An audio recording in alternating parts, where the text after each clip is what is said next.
الثالثة. فعند ذلك قال النبي صلى الله عليه وسلم: أين السائل عن الساعة؟ قال: هو أنا ذا يا رسول الله. قال: وما أعددت لها؟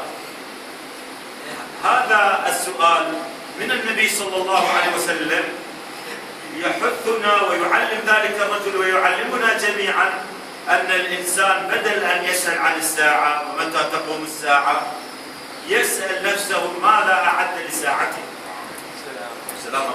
ماذا أعد لحفرته، ماذا أعد لقيامته هو. لأن كل إنسان يموت فقد قامت قيامته. فقال له صلى الله عليه وسلم: وما أعددت لها؟ قال: ما أعددت لها كثير صوم ولا صلاة غير أني أحب الله ورسوله صلى الله عليه وسلم. فقال صلى الله عليه وسلم: أنت مع من أحببت. وأيضا يقول صلى الله عليه وسلم: إذا مات أحدكم عرض عليه مقعده بالغداة والعشي، إن كان من أهل الجنة فمن أهل الجنة، وإن كان من أهل النار فمن أهل النار، يقال: هذا مقعدك حتى يبعثك الله. فعلينا أن نعد العدة للقاء الله سبحانه وتعالى. كان هناك في قرية من القرى أمير كان فيها رجل من الصالحين، كل يوم يقف على السوق ويصيح بأعلى صوته: الرحيل الرحيل.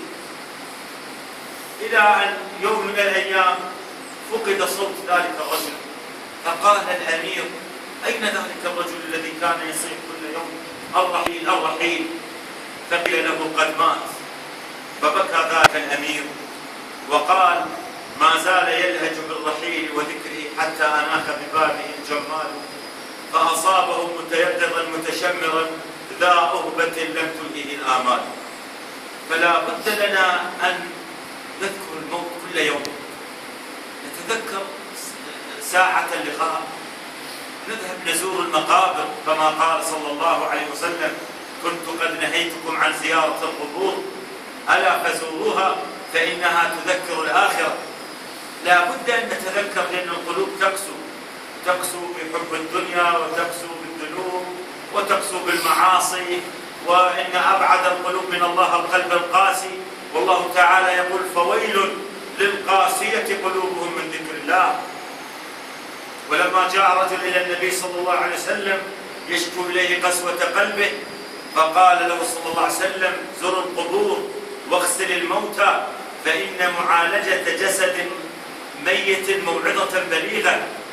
فالإنسان يعيش قلبه ويحيا قلبه بذكر الموت وذكر الساعة ومجالسة الصالحين أهل العلم الذين يذكرون بالموت ويذكرون بلقاء الله ويذكرونه بالحساب ويذكرونه بما أعد الله للمتقين وما أعد الله للكافرين. كل ذلك يحيي القلوب ويذكرها بالله سبحانه وتعالى. أيضا مما يحيي القلوب قراءة القرآن.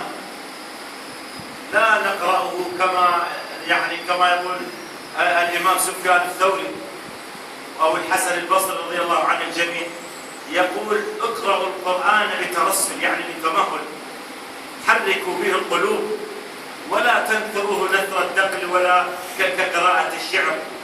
يعني الإنسان مثلا يقرأ ألف لام ميم ذلك الكتاب لا ريب فيه هدى للمتقين، يسأل نفسه: هل أنا من المتقين؟ لأن القرآن لا ينفعه إلا من كان قلبه سليما وخاليا وفارغا مما سوى الله عز وجل. لذلك يقول الله عز وجل: فمن يكفر بالطاغوت ويؤمن بالله. ما معقول إنسان يؤمن بالله وهو قلبه مشحون نعوذ بالله بالطاغوت والشركيات والبدع والخرافات والذنوب والبدع وما شاكل ذلك. هذه كلها حجب تحجب القلب عن الله سبحانه وتعالى. كما أن المرآة عندما تأتي ترى صورتك بالمرآة وكان فيها وسخ، فإنك تنظفه لكي ترى وجهك بصورة صحيحة. كذلك القلوب لا تعي الذكر ولا تعي قراءة القرآن ولا تستفيد شيء من العبادات إذا كانت قد صدأت بالذنوب والمعاصي. لذلك ورد على النبي صلى الله عليه وسلم: إن للقلوب صدأ كصدأ الحديد. قالوا: وما جلاؤها يا رسول الله؟ قال: قراءة القرآن وذكر الموت.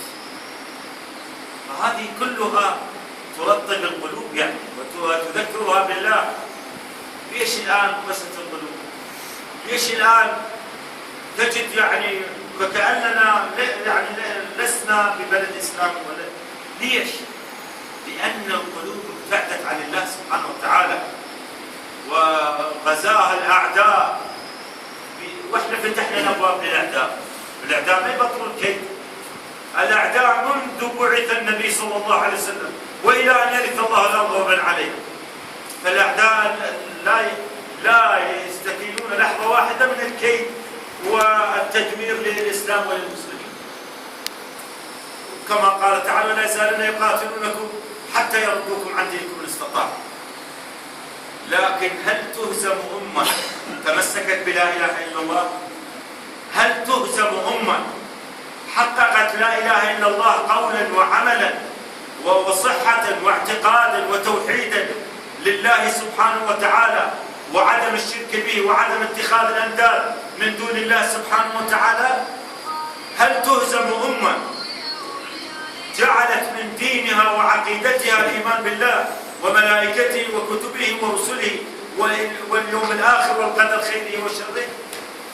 هل تهزم أمة جعلت الإيمان هو غايتها في الحياة ووظفت حياتها من أجل هذه العقيدة السليمة الصافية؟ لما ملك الروم أرسل رسولا من عنده قال: اذهب إلى بلاد المسلمين، إننا نريد أن نغزوهم، لكن انظر لي همم الناس، انظر لي طبائع الناس لكي نرى الوقت مناسب أم لا. فذهب ذلك الرجل بهيئة تاجر، مر ببلاد إحدى بلاد المسلمين، بينما هو يمشي لفت نظره غلام يبكي وفي يده قوس، فقال له: يا غلام ما يبكي؟ قال: إني لم أصب الغرض من أول رمي. علموا أولادكم السباحة والرماية وركوب الخيل. فحقيقة هذا الرجل الرومي ارتعد وخاف من هذا الغلام. قال له: يا بني جرب مرة ثانية، فازداد بكاء. قال: يا بني ما لك تبكي؟ قال: إن العدو لا يمهلني حتى أرمي مرة ثانية، أريد أن أصيب العدو من أول رمية. ففزع ذلك الغلام، ذلك الرومي، ورجع إلى سيده وقال وقص عليه القصة. قال له سيده ملك الروم: ويحك إن الوقت غير مناسب لغزو المسلمين.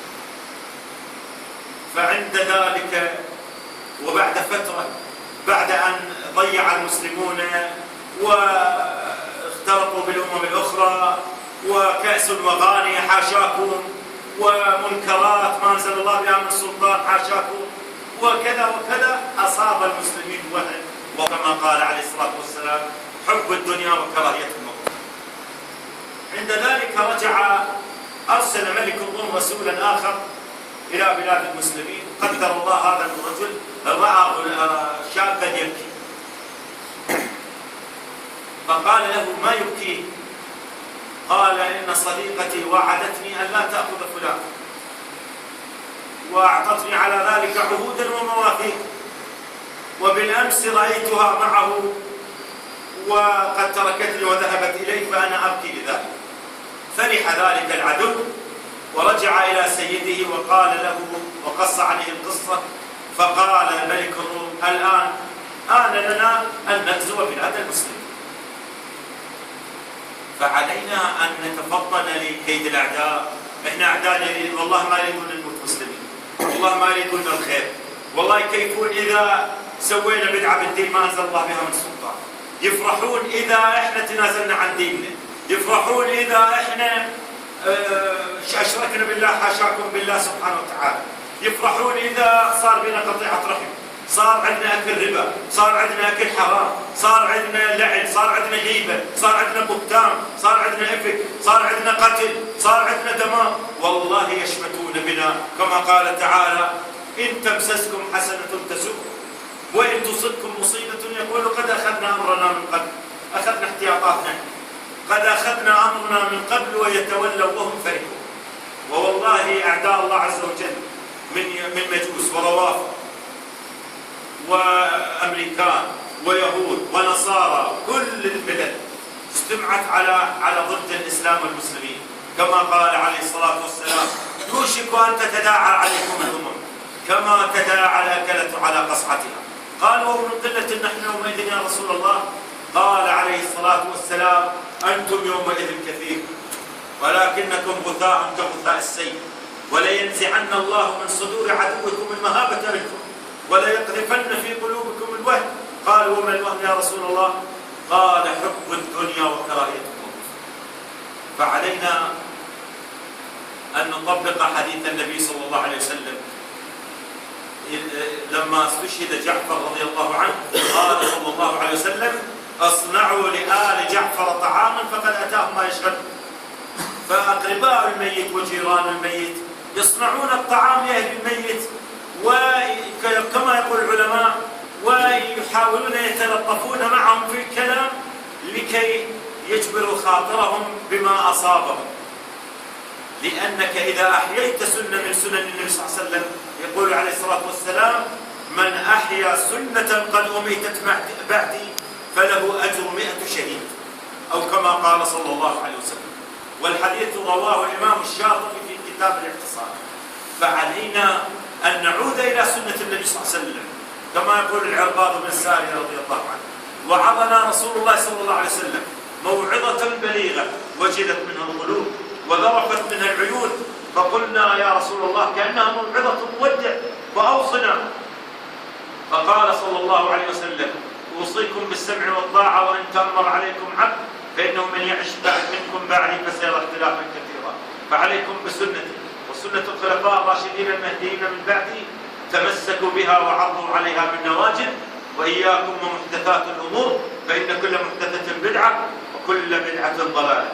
نسأل الله عز وجل أن يرحم الحاج عبد السلام وأن يتغمده برحمته الواسعة، وأن يرحمنا نحن إذا صرنا إلى ما صار إليه، وأن يجعلنا من الذين يستمعون القول فيتبعون أحسنه.